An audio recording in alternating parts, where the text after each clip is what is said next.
Shawn Miller is running for Madison School Board. The other candidates are Jenny Thompson, Corey Heidelberger, Corey Gunderson, and Nathan Nash.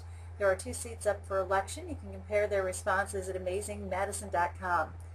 Shawn, the school district's facing a significant budget cut from the state, and cuts will have to be made. How would you advise administrators to make those cuts? Well, at this point, I guess that's a big part of why I want to be on the school board is to make sure that the cuts are being made in the right areas.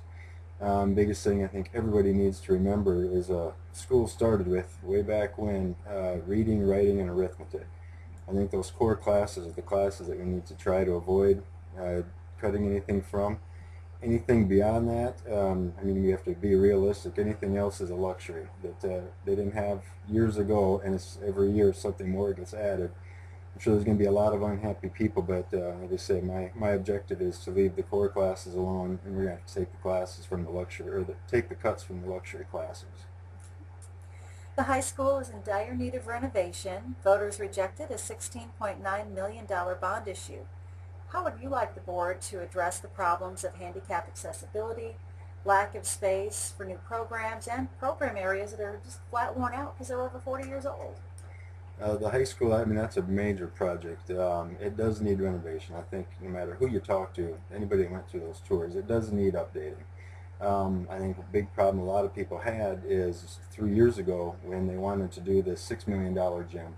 The school board and a lot of administration was kind of put on the spot and asked, are we rushing this? Should we be looking at a bigger project? Well, 3 years ago, no, the school was fine. It was the gym that we needed to address. Well, now the gym didn't get passed, and now suddenly we have a school that's completely dilapidated, needs all these major issues, and then there's a $3 million gym put in a budget for that.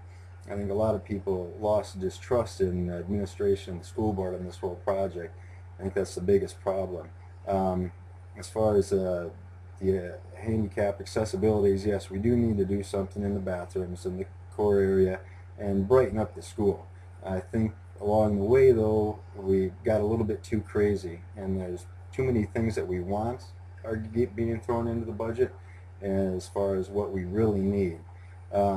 My daughter plays on a 6th grade traveling basketball team, so this winter I got to spend a lot of time in a lot of schools around the area that are, small rural schools, and there's some very nice schools out there that were built very smart, very plain, but they still look nice.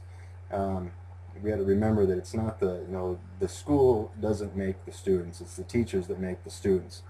On the other hand, we got to have a nice looking school because that's what's going to attract the teachers and keep everybody interested in the school district. So that's going to be a tough one, but like I say, I think the biggest thing is we need to decide what do we really need and what are just wants in this whole project.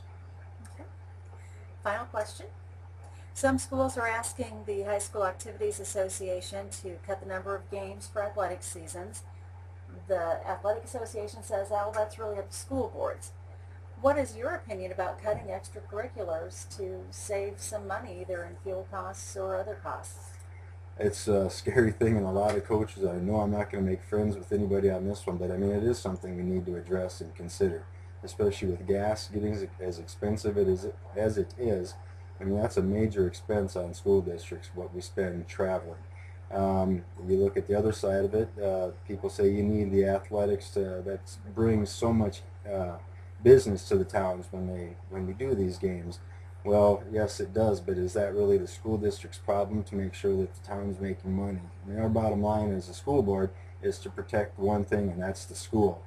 And as an elected school board member, you kind of need to realize that when you're thinking about things like this, you need to take into consideration what the people who are paying for it feel is fair, which is the taxpayers who are essentially the owners of the school, and also consider what the administration, the students, and everybody on that side of it, what's going to work for them that's fair too, because essentially they're renters in the whole deal. So kind of like being a landlord, you got to bring both sides together, what works for everybody. So it's not going to be easy, but it's not going to be the best year to be getting into the school board, but I think it'll be a challenge and a fun one for sure. So. Okay. Thanks to candidate Shawn Miller. You'll hear from all the candidates April 5th at the Madison Chamber of Commerce Forum.